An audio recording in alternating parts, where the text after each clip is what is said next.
नमस्कार दोस्तों, स्वागत है आपका इस YouTube channel Sarvan GS classes में। पिछले क्लास में हम लोग चर्चा कर रहे थे दोस्तों मोहम्मद बिन तुगलक के बारे में। मोहम्मद बिन तुगलक दोस्तों दिल्ली सल्तनत का सबसे पढ़ा लिखा सुल्तान था, सबसे शिक्षित सुल्तान था, ठीक है। और कहीं कहीं जो है उनको कई सारे भाषाओं का, कई सारे सब्जेक्ट का वो ज्ञानी था वो, ठीक है। फिर भी अपने जीवन में कई सारा प्रयोग किया, वो सबके सब क्या रहा, असफल रहा। पिछले क्लास में हम लोग चर्चा किए थे उसके 5 असफल अभियान के बारे में। उसमें से हम लोग चर्चा किए थे, एक में राजधानी परिवर्तन, उसने दिल्ली से जो है राजधानी को दौलताबाद लेकर के गया। दूसरा में हम लोग पढ़े थे कि दोआब क्षेत्र में उसने कर वृद्धि किया था।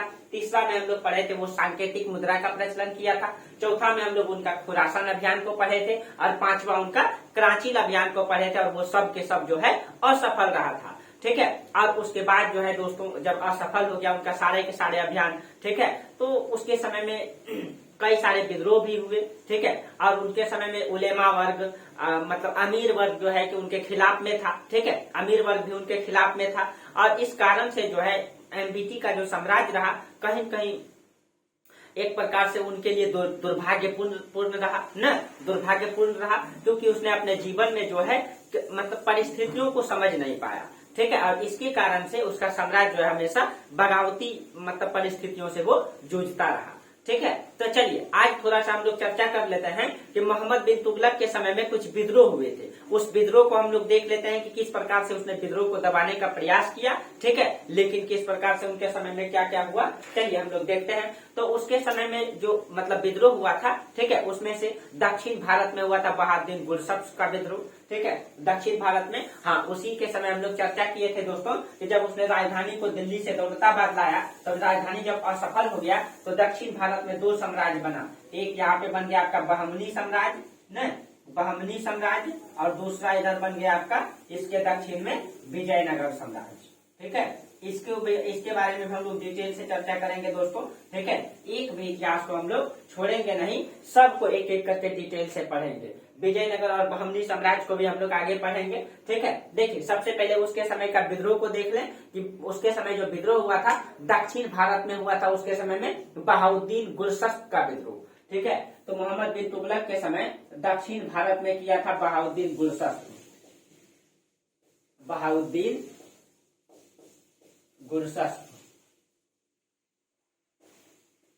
बहाउद्दीन गुरसप्स का विद्रोह, ठीक है। और उसके बाद मुल्तान में किया था वहराम एवो किस्लू का विद्रोह, ठीक है। मुल्तान एवो किस्लू खां, मुल्तान में किसने किया था, मुल्तान में किया था मुल्तान में वहराम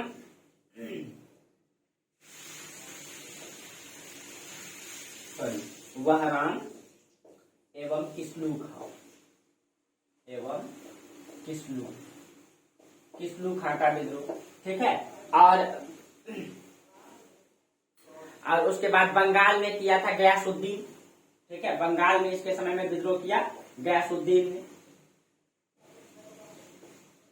गयासुद्दीन इसके समय में इसने विद्रोह किया था, गयासुद्दीन ने विद्रोह किया, ठीक है। कहा जाता है कि एमबीटी ने जो है इन तीनों विद्रोह को दबा करके तो आ गया, ठीक है। इन तीनों विद्रोह को दबा करके जब वो आए थे, ठीक है, तो 1335 ईस्वी में फिर से जब ये तीनों विद्रोह करके दबा करके एमबीटी खुद दबा करके जब आए, ठीक है, तो उसके बाद 1335 ईस्वी में फिर से जो है मुल्तान में विद्रोह हो गया, ठीक है। 1335 में मुल्तान में विद्रोह कर दिया, और मुल्तान में इस समय विद्रोह किया था अहसान खान ने, ठीक है। तो ये आपका मुल्तान का क्षेत्र, यहाँ पे विद्रोह किया अहसान खान, ठीक है। अहसान खान ने यहाँ पे जब विद्रोह कर दिया, ठीक है, यहाँ जब विद्रोह कर दिया, यहाँ का जब विद्रोह कहा जाता है दोस्तों, एमबीटी ने जब यहाँ विद्रोह को दबाने के लिए अपने सैनिक को भेजा, तो इनका सैनिक जो है खुद विद्रोहियों के साथ में हो गया, ठीक है, विद्रोहियों के साथ में हो गया। एक तो दोस्तों एमबीटी ने अपने जीवन में जितना प्रयोग किया था सबके सब असफल हो गया था, और कई सारे इसके समय में विद्रोह भी हुआ।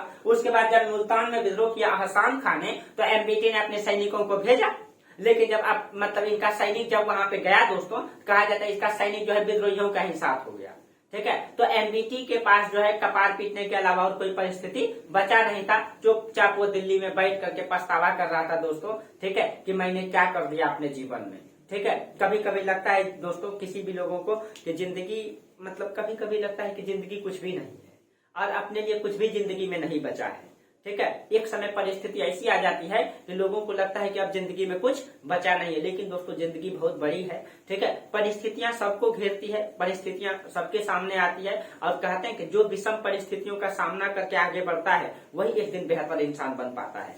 ठीक है, परिस्थितियां एक नया अनुभव देकर के जाती है, एक नई शिक्षा देकर के जाती है, और वो ये बतलाती है कि जीवन में कठिन से कठिन परिस्थिति जब आए तो कभी घबराए नहीं, क्योंकि वही कठिन परिस्थिति आपको मजबूत बनने के लिए मजबूर कर देती है। ठीक है, तो परिस्थितियां जो है मजबूत बनाने के लिए मजबूर करती है, और हम कहें कि अपने जीवन में जब मजबूत हो जाते हैं तो छोटी छोटी समस्याओं को हम कुछ भी नहीं समझते और नेग्लेक्ट करते चलते हमारा जीवन और संघर्ष से भर करके एक अच्छी खुशहाली जीवन में जाते हैं। ठीक है, तो इसीलिए परिस्थितियां सबके सामने आती है। जब भी परिस्थितियां आए तो कभी घबराए नहीं, उनसे सामना करें। ठीक है, उन परिस्थितियों में लड़ने के अपने आप में हिम्मत को जगाएं। ठीक है, और उससे क्या होगा कि आपका जीवन और मजबूत होता चलेगा। ठीक है, क्योंकि संघर्ष का ये मैदान ही है दोस्तों, जो संघर्ष के मैदान में उतरेगा ही नहीं उसका हार और जीत कैसे होगा।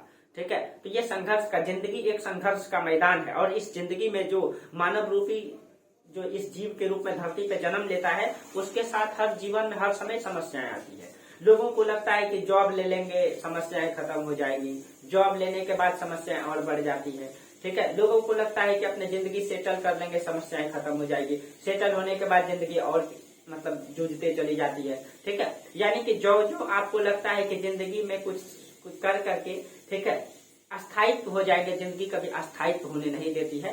ठीक है, जैसे जैसे मनुष्य आगे बढ़ता चलता है उनका आवश्यकताएं, आकांक्षाएं, इच्छाएं बढ़ती जाती है। ठीक है, और कहीं कहीं जरूरत तक कोई चीजें बढ़ती जाती है और मनुष्य उसके पीछे भागता रहता है। यही जिंदगी है। ठीक है, यही जिंदगी है। ठीक है, इसीलिए कभी जिंदगी में जब विषम परिस्थिति आए तो घबराना नहीं चाहिए। चलिए, तो एमबीटी को भी लग रहा था दोस्तों कि मैंने एक जिंदगी में क्या कर दिया। ठीक है, जितना भी प्रयोग किया कर रहा था वो सबके सब असफल हो रहा था। ठीक है, इसके समय में जितना विद्रोह हो रहा था, विद्रोहियों को दबाई इनकी सेना जब गई तो विद्रोहियों का ही साथ चल हो गया। ठीक है, उसके बाद जो है एमबीटी ने जो नीति लागू किया था, ठीक है, जिस प्रकार से अलाउद्दीन खिलजी ने राजनीति को धर्म को राजनीति से बिल्कुल अलग रखा, खलीफाओं को मान्यता ही नहीं दिया, उसी प्रकार से इसके समय में उलेमा और जो अमीर वर्ग था, जो विशेषाधिकार को खोना नहीं चाहता था। ठीक है, क्योंकि किसी भी चीज का जो देखते हैं दोस्तों, गांधी जी ने नमक सत्याग्रह चलाया न, क्योंकि नमक में अभी तक किसी को टैक्स नहीं लगा था, नमक में अभी तक टैक्स नहीं लगता था और अंग्रेजों ने उसमें टैक्स लागू कर दिया। तो गांधी जी ने नमक को मुद्दा बनाया, क्योंकि जिस चीजों का हम आदी हो जाते हैं दोस्तों, चाहे अमीर वर्ग रहे या गरीब वर्ग रहे, अभी तक हम नमक फ्री में खाते आ रहे थे, लेकिन अंग्रेजों ने टैक्स लगाया और गांधी जी ने उसी को मुद्दा बनाया। चाहे अमीर रहे, चाहे गरीब रहे, चाहे किसान रहे, चाहे मजदूर रहे, कौन व्यक्ति नमक नहीं खाता है? हर व्यक्ति नमक खाता है, और उसमें अभी तक हम टैक्स नहीं दे रहे थे, उसमें अंग्रेजों ने टैक्स लागू कर दिया, गांधी जी ने नमक सत्याग्रह चला दिया। देश का बच्चा बच्चा गांधी जी के बातों पर आ गया, और गांधी जी के एक आह्वान से पूरे देश में न चंपारण सत्याग्रह जब चलाए, सविनय अवज्ञा आंदोलन जब चलाए, ठीक है, तो पूरे देश जो है कि अवज्ञा आंदोलन में भाग ले लिया। और उससे बड़ा मिसाल तो कहीं दुनिया में दिखाई नहीं देता है दोस्तों, सत्य और अहिंसा का न।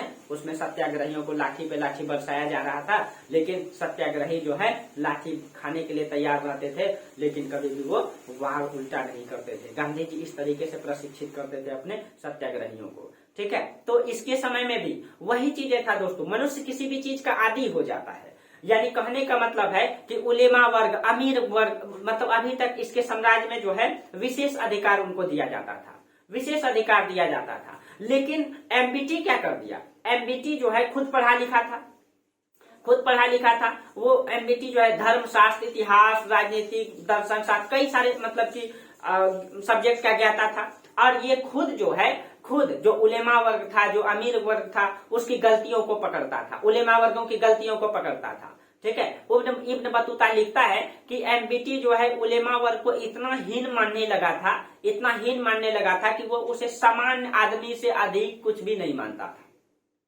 ठीक है, कुछ भी नहीं, सामान्य आदमी से अधिक नहीं मानता था, हीन दृष्टि से देखता था उसको, क्योंकि वो लोग गलती करता था। ठीक है, अब एमबीटी चाहता था कि धर्म और राजनीति बिल्कुल अलग रहे, जिस कारण से जो है सुल्तान को जो है उलेमा से जो है संघर्ष करना रहा जिंदगी भर। एक तो इसने जो है कि कई सारे मतलब समस्याओं को झेला, प्लस में इसके दरबार में उलेमा और अमीर वर्गों का जो है कि संघर्ष इनसे होता रहा। ठीक है, उलेमाओं ने एमबीटी को जो है ठीक है काफिर घोषित कर दिया, लोगों को इसके विरुद्ध भड़काना शुरू कर दिया। ठीक है, और इस तरीके से राज और धर्म के बीच जो है हमेशा टक्कर चलता रहा, क्योंकि राजनीति में ठीक है धर्म को आने एमबीटी कभी दिया नहीं, इस कारण से धर्म और राजनीति के बीच इसके समय टक्कर होता रहा। और एमबीटी ने कुछ प्रशासनिक सुधार भी किया। तो एक तो इसके समय दोस्तों अमीर वर्ग, ठीक है, अमीर वर्ग एवं उलेमा वर्ग, उलेमा वर्ग, ठीक है, इनसे हमेशा टक्कर होता रहा इसके समय में, एमबीटी के समय में, क्योंकि इसका विशेषाधिकार को क्या कर दिया गया था, इसकी विशेषाधिकार को जो है समाप्त कर दिया गया था। ठीक है, इसके विशेषाधिकार को समाप्त कर दिया गया था एमबीटी का, सॉरी एमबीटी ने, इसी कारण से इनसे हमेशा टक्कर चलता रहा। एमबीटी ने इसको कंट्रोल में लाने के लिए कुछ प्रशासनिक सुधार भी किया। ठीक है, तो एमबीटी ने प्रशासनिक सुधार क्या किया था,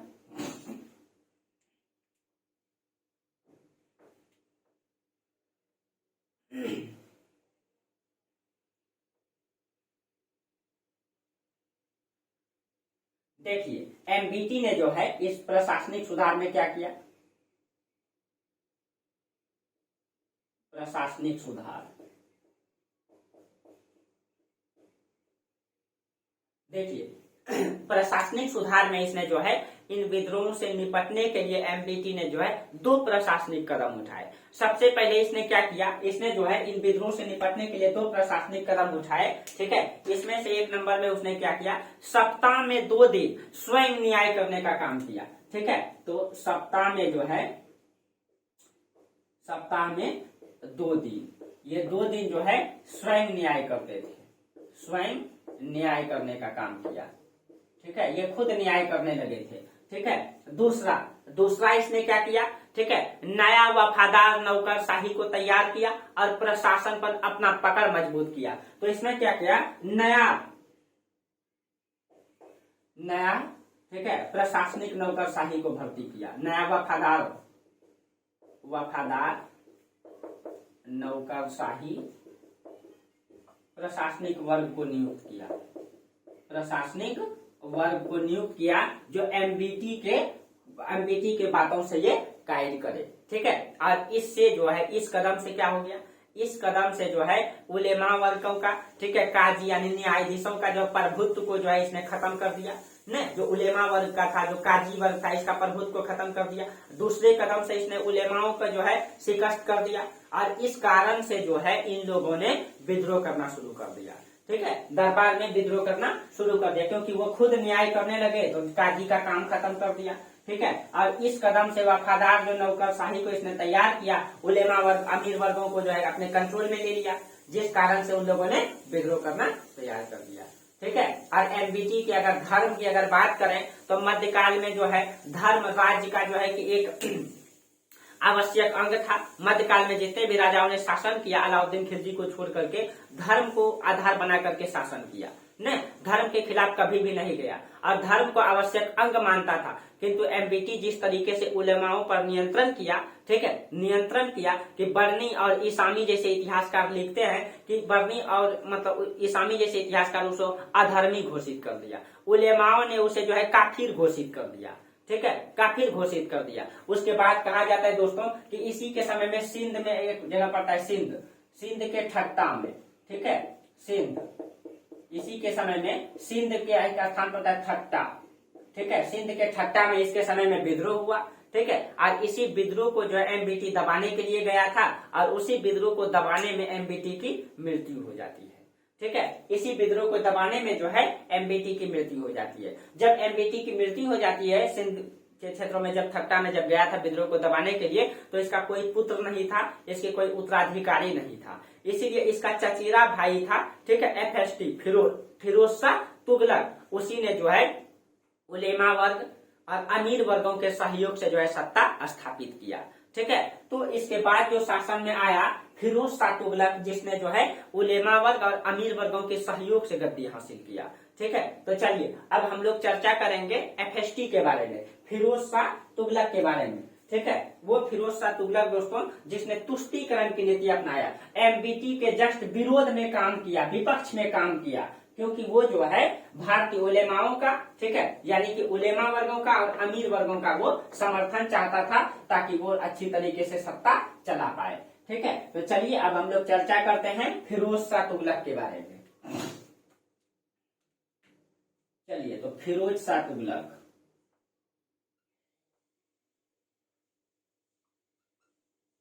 फिरोज शाह तुगलक ये इसने दोस्तों तुष्टीकरण की नीति अपनाया। सबसे पहले ये, ठीक है, एमबीटी के समय जो है उलेमा वर्ग, अमीर वर्ग नाराज था एमबीटी के कार्य से। ठीक है, एक सेकंड दोस्तों,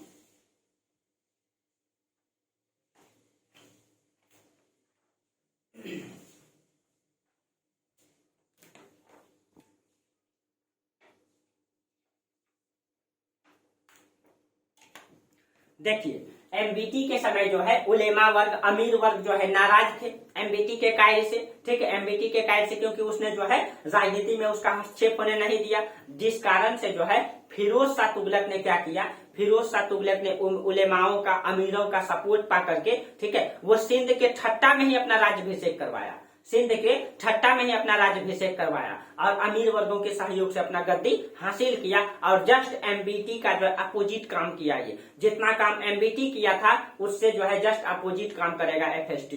ठीक है, तो इसका पिता, इनके बारे में थोड़ा सा पहले जान ले। ठीक है, इनके पिता का नाम था रज्जब, ये गयासुद्दीन तुगलक का भाई था। ठीक है, इनका जो पिता था, ठीक है, इनका पिता का नाम था रज्जब। तो रज्जब ये कौन था, ये गयासुद्दीन तुगलक का भाई, गयासुद्दीन तुगलक का भाई था। ठीक है, अब देखिए, तो ये गयासुद्दीन का भाई था, तो देखिए गयासुद्दीन का पुत्र हो गया मोहम्मद बिन तुगलक, गयासुद्दीन तुगलक का पुत्र हो गया एमबीटी। ठीक है, एमबीटी यानी कि ये इसका कौन हो गया, ये हो गया इसका चाचा का बेटा हो गया न, एमबीटी का चाचा हो गया, मतलब कि कौन, रज्जब न, क्योंकि ये दोनों भाई है तो चाचा हो गया, तो चाचा का बेटा हो गया, यानी कि फिरोज शाह तुगलक जो है एमबीटी का चचेरा भाई था न, चचेरा भाई था। देखिए दोस्तों, इसके बारे में थोड़ा सा चर्चा कर रहे हैं कि फिरोज शाह तुगलक की जो माता थी, ठीक है, ये हिंदू थी। ठीक है, इसकी माता क्या थी, हिंदू थी, और हिंदू, इसकी नाम था बीबी जैला। ठीक है, इनकी माता का नाम था बीबी जैला। ठीक है, और ये हिंदू थी। देखिए, एक तो दोस्तों इसने, फिरोज शाह तुगलक ने अमीर वर्ग प्लस में उलेमा वर्ग इन लोगों की सहायता से जो है गद्दी हासिल किया न। दूसरा इसकी माँ जो है कि बीबी मतलब जैला हिंदू है, यानी कि ये अमीर वर्गों को खुश करने के लिए, उलेमा वर्गों को खुश करने के लिए ये धर्म को राजनीति में पूरी तरीके से जोड़ देगा। प्लस में ये खुद हिंदू माँ से उत्पन्न संतान है, अपने आप को हिंदू साबित करने, मतलब इस्लाम साबित करने के लिए ये जो है इस्लाम के प्रति काम करेगा, यानी तुष्टीकरण की नीति अपनाएगा। ठीक है, ये जो है इस्लाम के प्रति क्या नीति अपनाएगा, तुष्टीकरण की नीति अपनाएगा न। जितना भी काम करेगा वो सब के सब इस्लाम के सहयोग से करेगा, उसी के लिए करेगा। इसीलिए देखिए दोस्तों, फिरोज शाह तुगलक, इतिहास कहते हैं दोस्तों अपनी कर्तव्य से आपको जानता है। फिरोज शाह तुगलक शायद उस समय नहीं सोचा होगा कि ये बातें हमें इतिहास में याद किया जाएगा, शायद उस समय सोचा होता तो शायद जो है काम वो सभी के लिए करता। ठीक है, तो इसीलिए आपके कर्तव्य से आपको इतिहास जानता है। ठीक है, आपके कर्तव्य से आपको इतिहास जानता है, भले ही आप जो अपने जीवन में भी कर रहे हैं वो आपको कुछ पता नहीं चल रहा होगा, लेकिन जब आप अच्छे कर्मों को करेंगे तो समाज आपको याद करेगा। समाज आपको, कहते हैं दोस्तों, हम लोग की जो अंतिम चरण होती है, ठीक है, कहीं कहीं जब हमारे समाज में एक सामान्य वर्गों की, हमारी और आपकी जब मृत्यु हो जाएगी, ठीक है, तो हम लोगों को सामान्य तरीके से 12 दिन के बाद, हिंदू का परंपरा के अनुसार 12-13 दिन के बाद जो क्या कर्म होता है उसके बाद लोग आपको भूल जाएंगे, कभी याद नहीं करेंगे। लेकिन आज भी दोस्तों इस समाज में भगत सिंह को जाना जाता है, गांधी जी को जाना जाता है, क्योंकि उसने जो है समाज के लिए काम किया, उसने जो है देश के लिए काम किया, अपनी कुर्बानियां देश के लिए दी। ठीक है, इसलिए आज भी उनको जो है सम्मानित भाव से, सम्मान के तरीके से आज पूजा जाता है। ठीक है, तो जो भी व्यक्ति समाज के लिए करता है, देश के लिए करता है, देश उसको याद रखता है दोस्तों, उसके कर्तव्य को जरूर याद करता है। ठीक है, चलिए उसी प्रकार से एफएसटी दोस्तों, एफएसटी कायद तो किया दोस्तों, लेकिन शायद वो तुष्टीकरण की नीति नहीं अपनाया होता तो इतिहास इसको कुछ अलग नजर से देखता। ठीक है, तो देखिए, तो एफएसटी के बारे में कहा जाता है कि इसने सिंध के ठट्टा में जो है गद्दी हासिल किया था, जहां पे एमबीटी का मृत्यु हुआ, सिंध का ठट्टा में यहीं पे इसने गद्दी हासिल किया। ठीक है, यहीं पे इसने गद्दी हासिल किया था। ठीक है, उसके बाद हासिल किया और किसके सहयोग से? नासिरुद्दीन चिराग ए दहलवी। ठीक है, नासिरुद्दीन चिराग ए दहलवी के नेतृत्व में इसको जो है सुल्तान चुना गया। ठीक है, ये उलेमा था नासिरुद्दीन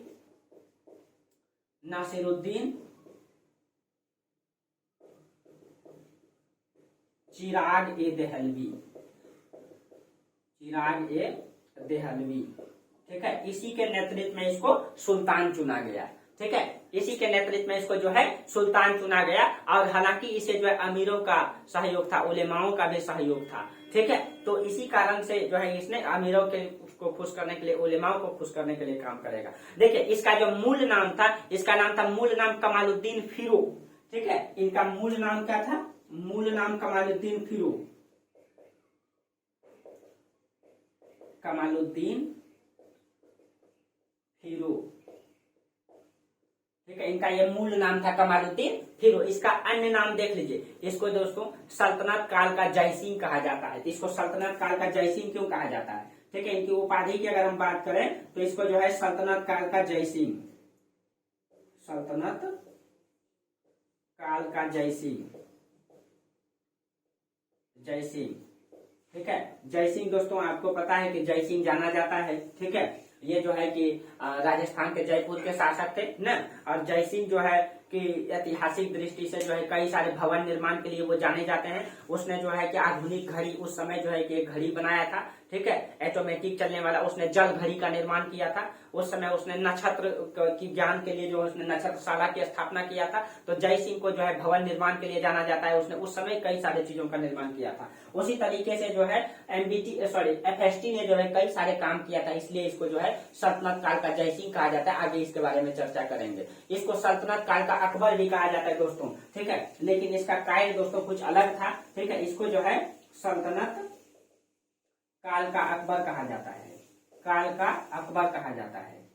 शायद अकबर की तरह इसने कार्य तो नहीं किया था दोस्तों निष्पक्ष भाव से। ठीक है, निष्पक्ष रूप से तो इसने नहीं किया था। जो भी कार्य किया था वो इस्लाम के लिए किया था, जबकि अकबर ने दोस्तों निष्पक्ष रूप से, ठीक है, निष्पक्ष रूप से धर्म को राजनीति में हावी होने नहीं दिया और पूरे देश के लिए काम किया। इसलिए इतिहासकार ने जो है अकबर को महान की उपाधि दिया है। लेकिन एफएसटी ने भी काम किया था दोस्तों, लेकिन इसने इस्लाम के लिए काम किया, इसलिए इसको सल्तनत काल का अकबर कहते हैं दोस्तों। ठीक है, लेकिन अकबर की तरह इसने रणनीति तो नहीं अपनाया था। हाँ, लेकिन इसको जो है क्योंकि इसने मानव के लिए ही किया, इस्लाम हो या हिंदू हो, ठीक है, उसने मानव के लिए ही किया दोस्तों, इसीलिए इसको सल्तनत काल का अकबर कहा जाता है। ठीक है, अकबर कहा जाता है। ठीक है, और इसको सिकंदर लोदी और औरंगजेब की नीति का अग्रगामी कहा जाता है।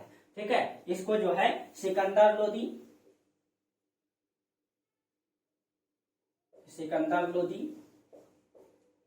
और औरंगजेब, ठीक है, सिकंदर लोदी और औरंगजेब की नीति का अग्रगामी माना जाता है। ठीक है, इसका जो है अग्रगामी माना जाता है इसने, और इसने जो है सारा निर्णय जो है एमबीटी के विरुद्ध लिया। ठीक है, यानी इसने जो है तुष्टीकरण की नीति अपनाया। चलिए, इसकी तुष्टीकरण को नीति को हम लोग समझते हैं कि इसने कौन कौन सा कार्य किया, इसने कौन कौन सा अपने जीवन में निर्णय लिया। ठीक है, इन सभी निर्णय को एक बार हम लोग पढ़ते हैं, अच्छी तरीके से चर्चा करते हैं। ठीक है, चलिए।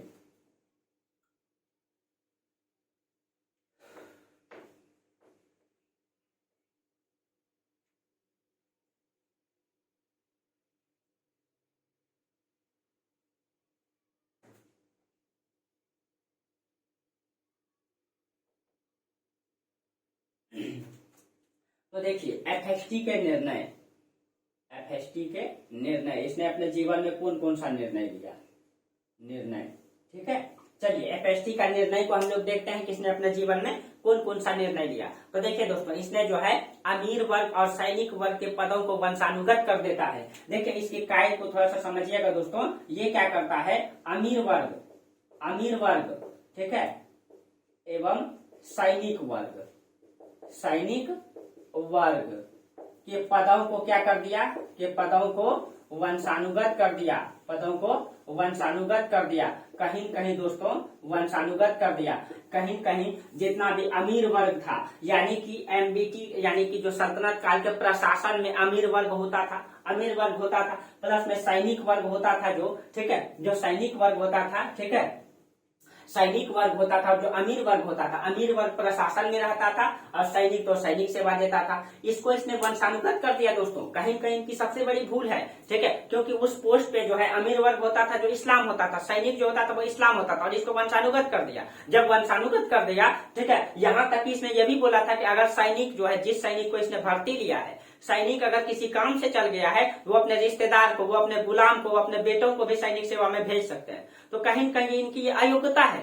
और जिस व्यक्ति को प्रशिक्षित किया गया है उस व्यक्ति को सैनिक में नहीं भेज करके किसी अन्य को भी भेज सकता था, ठीक है। अमीर वर्गों के काय को जो है प्रशासनिक अधिकारी को इसने वंशानुगत कर दिया। कहीं कहीं इनकी ये अयोग्यता है, ये इनकी दूरदर्शिता नहीं है। ऐसे ये शासन कर रहा है, मान लीजिए कि ये FST जो है सल्तनत काल का सबसे अंतिम शासक है, इसके बाद शासन ही नहीं करना है, ठीक है। इस तरीके से यह काम करता है। जब वो शासन वंशानुगत हो जाएगा तो वो मतलब कि ठीक तरीके से विकास नहीं करेगा, मनमाना विकास करेगा, मनमाना कार्य करेगा, सैनिक भी मनमाना कार्य करेगा। और कहीं कहीं ये अपनी जो है मतलब अयोग्यता को दर्शा रहा है। और कहीं कहीं ये चीजों से क्या हो जाएगा मतलब कि सल्तनत काल का विनाश होते जाएगा। यानी ये दर्शा रहा है कि यहीं से सल्तनत काल का ह्रास होते जाएगा, ठीक है। तो अमीर वर्गों का और सैनिक वर्गों का इसने पद को वंशानुगत कर दिया। दूसरा, सैनिक की अनुपस्थिति, सैनिक अगर अनुपस्थित है तो उनके स्थान पर उनका भाई या उनका दास या उनका रिश्तेदार आकर के हाजिरी दर्ज कर सकता है, ठीक है। तो दूसरा कार्य इसने क्या किया कि सैनिक अगर अनुपस्थित है, सैनिक अगर अनुपस्थित है तो उनके स्थान पर, ठीक है, उनके स्थान पर उनका दास,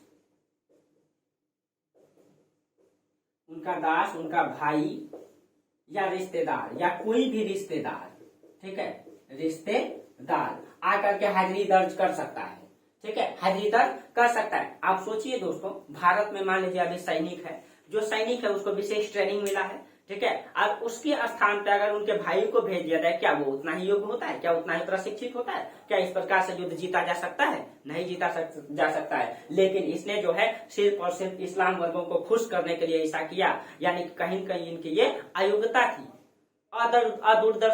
दूरदर्शिता था इनका, ठीक है। और कहीं कहीं से समाज का क्या होते जाएगा? ह्रास होते जाएगा। इसने जो है वेतन को लगाम से देना शुरू किया और इसको जो है इतलाकनामा कहा जाता है, ठीक है। इसने जो है वेतन किससे देना स्टार्ट किया? वेतन इसने जो है लगाम से देना स्टार्ट किया, वेतन लगाम से देना स्टार्ट किया, लगाम से देना स्टार्ट किया। और इसको क्या कहा जाता है? इतलाकनामा कहा जाता है, इतलाकनामा कहा जाता है, ठीक है।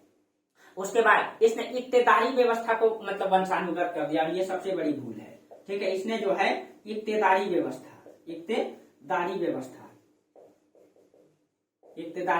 को वंशानुगत कर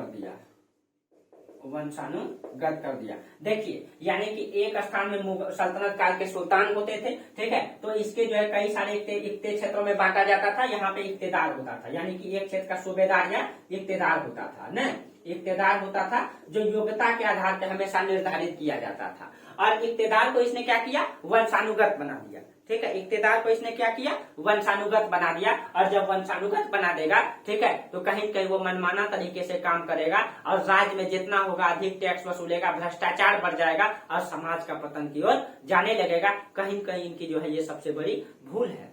और इस कारण से प्रशासन में बहुत तरीके से भ्रष्टाचार भी फैला और भ्रष्टाचार बहुत अधिक फैल गया, ठीक है, भ्रष्टाचार अधिक फैल गया। यहाँ तक कि इसने ये भी किया दोस्तों कि शरीयत के विरुद्ध 24 करों को माफ कर दिया, ठीक है। इसने जो है शरीयत के जो खिलाफ था, ठीक है, शरीयत के विरुद्ध इसने क्या किया?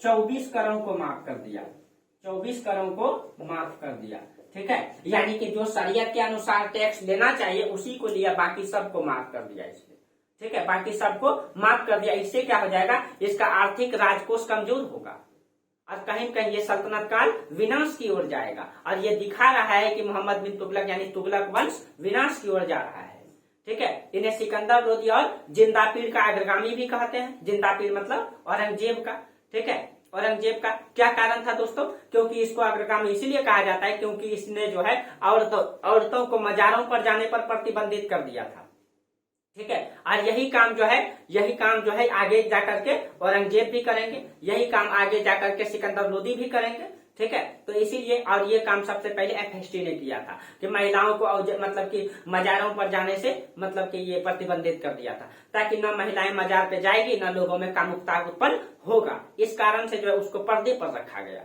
ठीक है, पर्दे पर रखा गया, ठीक है। और दीवालों पर इसने कई सारा निर्णय लिया था। इसने जो है दीवालों पर भित्ति चित्र, रेशमी वस्त्र पर जो है मानव के चित्र, भित्ति का मतलब होता है मतलब दीवाल पर चित्र बनाने से मनुष्य के द्वारा जो है रेशमी वस्त्रों पर जो है मानव के चित्र, ठीक है, सोने चांदी के बर्तन में भोजन करना प्रतिबंधित कर दिया था। यानी जो भी शरीयत के खिलाफ था दोस्तों, उन सब चीजों को इसने प्रतिबंधित कर दिया, ठीक है। जो भी शरीयत के खिलाफ था इसने उन सब चीजों को प्रतिबंधित कर दिया। इसने अपनी आत्मकथा भी लिखा था, ठीक है, और बाबर ने भी अपनी आत्मकथा लिखा था, बाबरनामा, और इसने भी अपनी आत्मकथा लिखा था फतुहात ए फिरोज शाही, ठीक है। इसकी जो आत्मकथा है, आत्मकथा फतुहात ए फिरोज शाही, फिरोज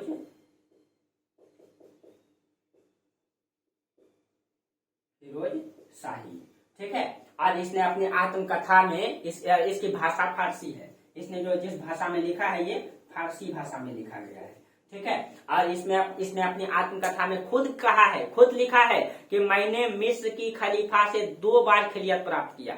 यानी कि इसने अपने आप को जो है बिल्कुल धर्म से जोड़ करके रखा, राजनीति को अपने आप से धर्म को ऊपर रखा, ठीक है। राजनीति को धर्म को जो है राजनीति से बिल्कुल ऊपर रखा, और कहीं कहीं मतलब खलीफाओं को इसने बहुत अधिक महत्व दिया, सिर्फ और सिर्फ इस्लाम वर्गों का सपोर्ट पाने के लिए, उलेमाओं का सपोर्ट पाने के लिए। और कहीं कहीं ऐसा दिखा रहा था कि ये FST जो है सल्तनत काल का सबसे अंतिम सुल्तान है, इसके बाद सुल्तान आएगा ही नहीं, इस प्रकार से सिस्टम बना रहा था, ठीक है। सबको अपना अपना पावर दे दिया, सेना को अपना पावर दे दिया, इक्तेदार को अपना पावर दे दिया, ठीक है, उलेमाओं को अलग पावर दे दिया, सब अपना अपना तरीके से मनमानी तरीके से काम करने लगा। और इसके साम्राज्य में क्या हो गया, भ्रष्टाचार फैल गया। भ्रष्टाचार इतना हो गया कि जो है मोहम्मद बिन तुगलक का जो है बनाया गया सारा चीज क्या हो गया। एक तो MBT के समय सारा चीजें असफल रहा, और FST ने उसके विपरीत में काम किया, सारा मतलब साम्राज्य में भ्रष्टाचार फैला, और इसी तरीके से तुगलक वंश पतन की ओर जाने लगा, ठीक है। तुगलक वंश जो है पतन की ओर जाने लगा, ठीक है। और इसके बाद खलीफा ने, कहा जाता है कि इसको सैयद उस सलातीन का उपाधि भी दिया था। जब मतलब कि इसने अपने आत्मकथा में लिखा है कि मैंने खलीफा से 2 बार खिलियत प्राप्त किया, यानी कि खिलियत का मतलब नियुक्ति पत्र प्राप्त किया, ठीक है, नियुक्ति पत्र प्राप्त किया। और इसको जो है खलीफा ने कौन सी उपाधि दिया था, सैयद उस सलातीन,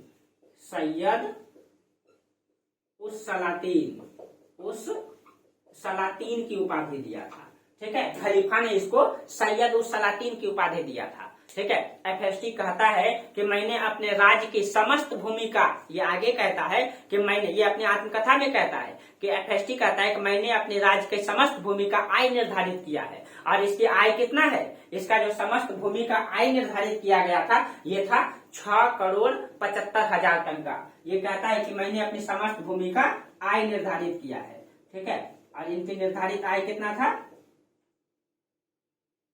निर्धारित 6,75,000 टन का, 6,75,000 टन का, ठीक है। ये इनकी मतलब सालाना इनकम था, ठीक है, ये इनकी सालाना इनकम था, ठीक है।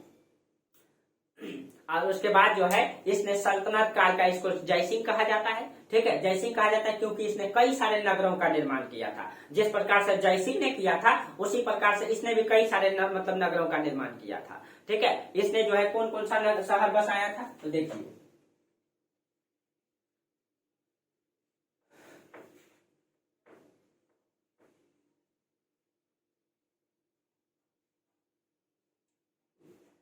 इसने कौन कौन सा शहर बसाया था। तो इसने जो है जौनपुर, फतेहाबाद, फिरोजपुर, ठीक है, ये सारे शहर। तो इसने जो है जौनपुर, फिरोजाबाद,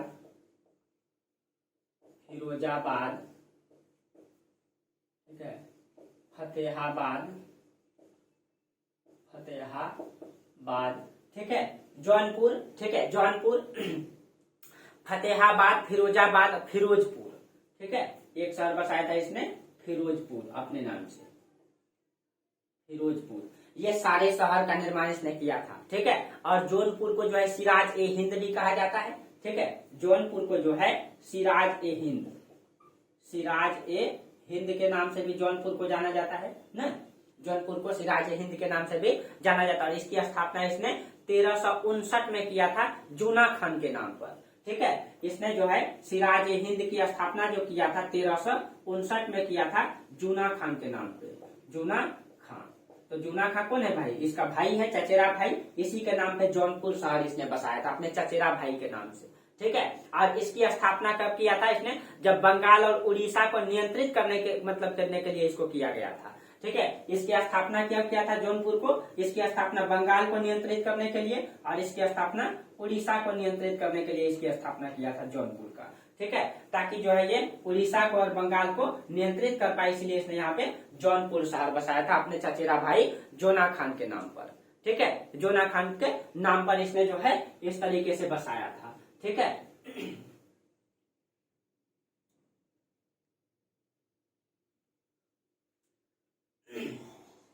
चलिए, तो इसने जोना खान के नाम पे जो है मतलब बंगाल और उड़ीसा को नियंत्रित करने के लिए जौनपुर शहर का इसने निर्माण किया था। ठीक है, तो चलिए दोस्तों, इसके बाद जो है इसने जो है 24 करोड़ को माफ कर दिया था और शरीयत के अनुसार इसने मात्र 5 करोड़ को वसूला था।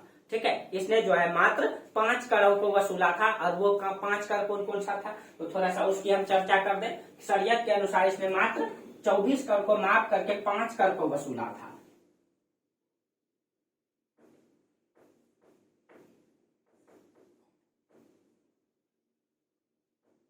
देखिए, तो इसने कौन कौन सा कर को वसूला था? ठीक है, मात्र इसने 24 करोड़ को माफ किया। ठीक है, शरीयत के अनुसार 24 करोड़ को क्या किया? करोड़ को माफ कर दिया और वसूला कितना? 5 करोड़ को वसूला। अब ये 5 कौन कौन सा टैक्स था जो ये वसूलता था? ठीक है, इसमें से अपना जजिया, ठीक है, खराज, खुम्स, ठीक है, जकात। ठीक है, तो देखिए इसमें से आपका 1 नंबर में जजिया, दूसरा में जकात, खुम्स,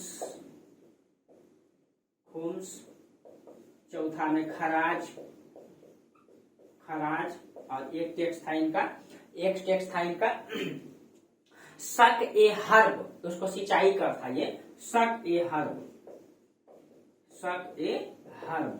ठीक है, ये सिंचाई कर था, ये जो है सिंचाई कर इसने वसूला, सिंचाई कर। ठीक है, अब देखिए जजिया क्या था दोस्तों, तो आप लोगों को पता है कि जजिया जो है गैर इस्लाम से लिया जाता था। ठीक है, जो भी गैर इस्लाम रहता था इसके साम्राज्य में, ठीक है, उससे लिया जाता था, गैर इस्लाम से लिया जाता था न। और गैर इस्लाम से इसका जो दर तय किया गया था 2.5% प्रति वर्ष था, 2.5% वार्षिक था। ठीक है, वार्षिक था। और ये गैर इस्लाम से जकात जो है दोस्तों इस्लाम से लिया जाता है न, इस्लाम से लिया जाता था। और ये जो जकात जो लिया जाता था इस्लाम वर्गों से, यानी कि ये धार्मिक टैक्स था और ये जो है इस्लाम से लेता था, इस्लाम की ही मतलब की सेवा में ये खर्च कर देता था। ठीक है, उसी की सेवा में ये खर्च कर देता था। और ये कितना था? 1/3 से 1/6। इस्लाम से जो जकात लिया जाता था 1/3 से 1/6 होता था। ठीक है, ये वार्षिक था। ठीक है, वार्षिक था, सॉरी ये नहीं दोस्तों, ये इस्लाम से तो लिया जाता था, उसकी जकात उसके अनुसार था।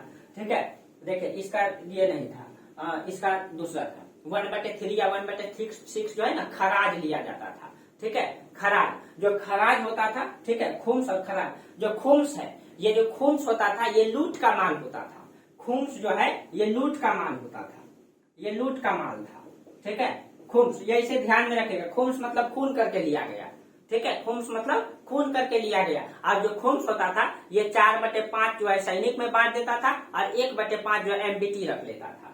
ठीक है, खुम्स कितना होता था? तो 4/5 सैनिक में और जो है अपना 1/5 रख लेता था। ठीक है, 1/5 अपना रख लेता था और 4 भाग में, यानी कि 5 भाग में, 1 भाग में 5 भाग ये रख लिया। ठीक है, और 5 भाग में 4 भाग सैनिकों को बांट देता था।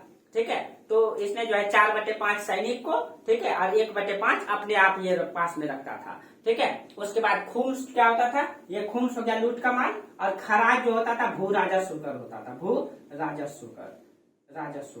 और ये कितना होता था, ये होता था 1/3 से 1/6, ठीक है, इतना निर्धारित किया गया था, ठीक है।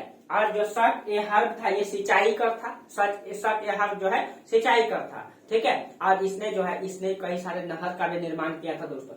ऐसा नहीं, इसने कई सारे मतलब अच्छे कार्य भी किए थे दोस्तों, लेकिन शायद इसने अच्छे कार्य जो है किसी अन्य लोगों के लिए किया। इसको नहर निर्माण के लिए मोहम्मद तुगलक वंश में जो है पूरे मध्यकालीन भारत के इतिहास में इसको नहर निर्माण के लिए जाना जाता है। इसने उलुग खानी नहर का निर्माण किया था सतलज नदी से, ठीक है। इसने जो है राजबाही नहर का निर्माण किया था यमुना नदी से। तो इसने कुछ अच्छे कार्य भी किए हैं दोस्तों, ठीक है। तो उसके बारे में हम लोग इसके जो है अच्छे कार्य जो इसने किए, कुछ अच्छे कार्य को एफएसटी का अगली क्लास में देखेंगे, ठीक है। आज यहीं तक रहने दीजिए, ठीक है। फिर हम लोग अगली क्लास में इससे आगे चर्चा करेंगे एफएसटी के बारे में, ठीक है। और आप लोग कंटिन्यू क्लास कीजिए, और कहीं भी दिक्कत हो आप लोग कमेंट कर सकते हैं, ठीक है, कमेंट कर सकते हैं। आप लोग को नोट्स प्रतिदिन मिल जाता है, ठीक है। जो भी टेलीग्राम से नहीं जुड़े हैं, जिनको नोट्स चाहिए, ठीक है, वो जो है मेरा टेलीग्राम ग्रुप से जुड़ जाए, डिस्क्रिप्शन के लिंक रहता है, डिस्क्रिप्शन में लिंक रहता है उसका, ठीक है। चलिए, तो आज दोस्तों यहीं तक रहने देते हैं, तब तक के लिए आप लोगों को बहुत बहुत धन्यवाद, थैंक यू।